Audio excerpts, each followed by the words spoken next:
Сегодня рабочая группа под председательством первого заместителя председателя правительства региона Дмитрия Садовникова работала в Амгинском районе.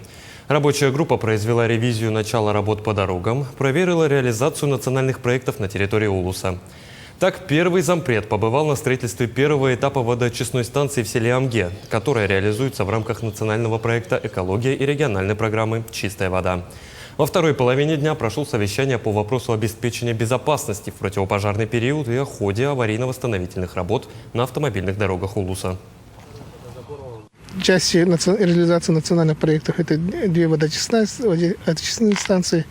Это селе Амга и селе Алтанц. Реализуется в рамках национального проекта «Чистая вода». И сегодня мы видим, что подрядчик работает и обязуется в срок уложиться.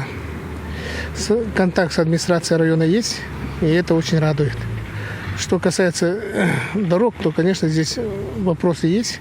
Сегодня дано поручение, чтобы Минтранс взял на контроль реализацию, под строгий контроль, учитывая, что здесь подрядчик немножко подводит.